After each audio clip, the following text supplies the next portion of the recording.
Religion, therefore, being the belief of a God and the practice of moral truth, cannot have connection with mystery. The belief of a God, so far from having anything of mystery in it, is of all beliefs the most easy, because it arises to us, as is before observed, out of necessity.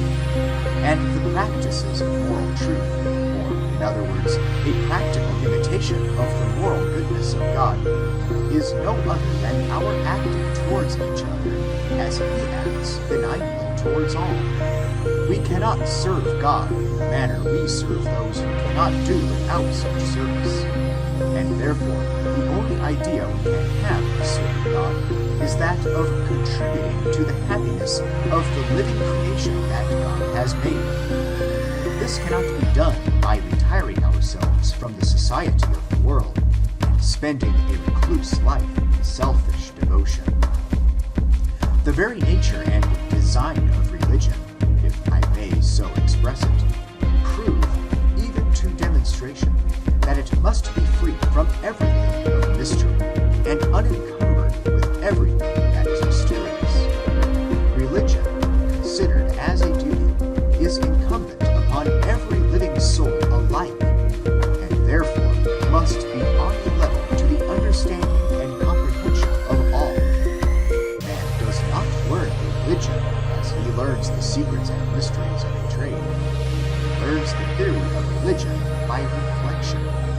It arises out of the action of his own mind upon the things which he sees, or upon what he may happen to hear or to read, and the practice joins itself thereto. When men, whether from policy or pious fraud, set up systems of religion incompatible with the word or works of God in the creation, and not only above but repugnant to human comprehension, they were under the necessity of inventing or adopting a word that should serve as a bar to all questions, inquiries, and speculations. The word mystery answered this purpose, and thus it has happened that religion, which in itself is without mystery, has been corrupted into a fog of mysteries. As mystery answered all general purposes, miracle followed as an occasional auxiliary. The former served to bewilder the mind, the latter to puzzle the senses. The one was the lingo, the other the legerdemain. But before going into the subject, it will be proper to inquire what is to be understood by a miracle. In the same sense that everything may be said to be a mystery, so also may it be said that everything is a miracle, and that no one thing is a greater miracle than another. The elephant, though larger, is not a greater miracle than a mite, nor a mountain a greater miracle than an atom. To the almighty power, it is no more difficult to make the one than the other, and no more difficult to make a million of worlds than to make one. Everything, therefore, is a miracle in one sense, whilst in other sense there is no such thing as a miracle. It is a miracle when compared to our power and to our comprehension. It is not a miracle compared to the power that performs it. But as nothing in this description conveys the idea that is affixed to the word miracle, it is necessary to carry the inquiry further. Mankind have conceived to themselves certain laws by which what they call nature is supposed to act, and that a miracle is something contrary to the operation and effect of those laws. But unless we know the whole extent of those laws, and of what are commonly called the powers of nature, we are not able to judge whether anything that may appear to us wonderful or miraculous be within, or be beyond, or be contrary to her natural power of acting. The ascension of a man several miles high into the air would have everything in it that constitutes the idea of a miracle, if it not known that a species of air can be generated several times lighter than the common atmospheric air, yet possess elasticity enough to prevent the balloon, in which that light air is enclosed, from being compressed into as many times less bulk by the common air that surrounds it.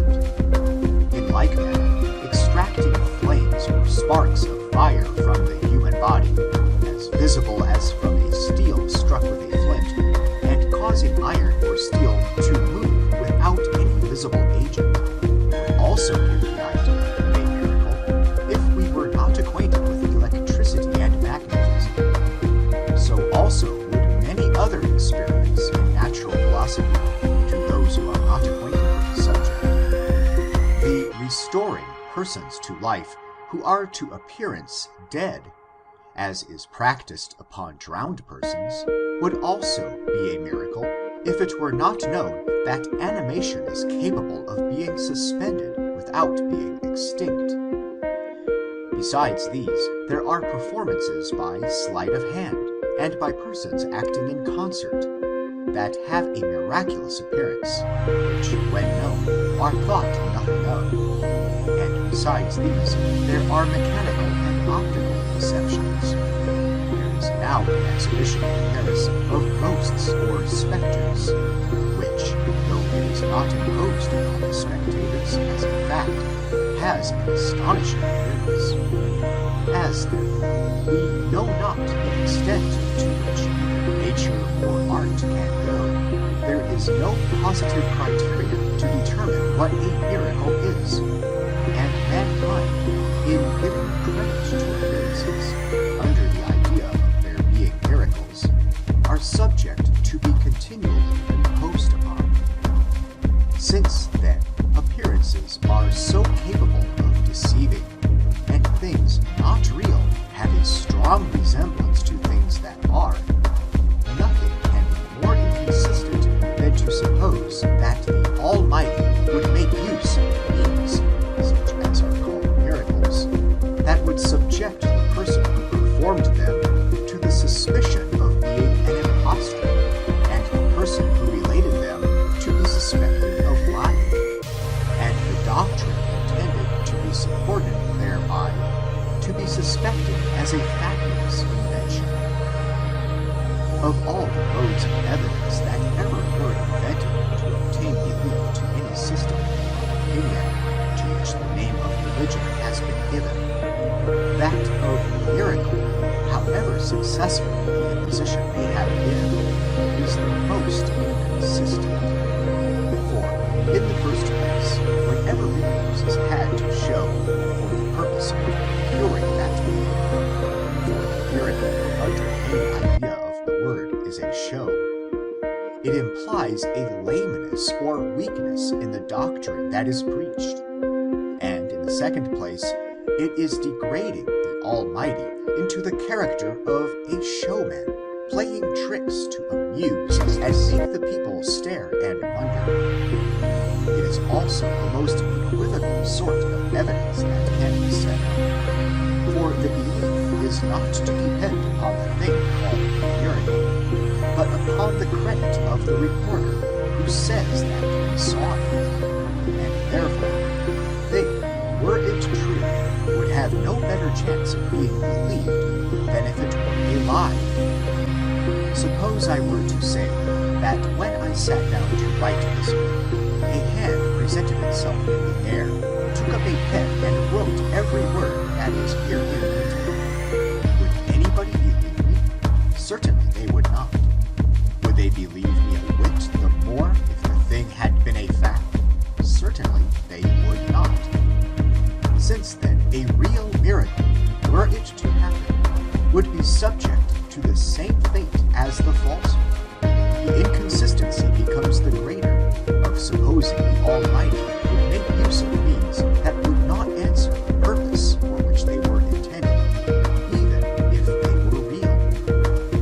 If we are to suppose a miracle to be something so entirely out of the course of what is called nature, that she must go out of that course to accomplish it, and we see an account given of such a miracle by the person person who said he saw it. It raises a question in the mind very easily decided, which is it more probable nature should go out of her course, or that a man should tell a lie?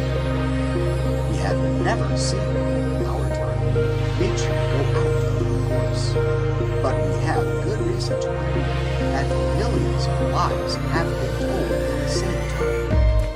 It is, therefore, at least millions to one that the reporter of a miracle tells a lie.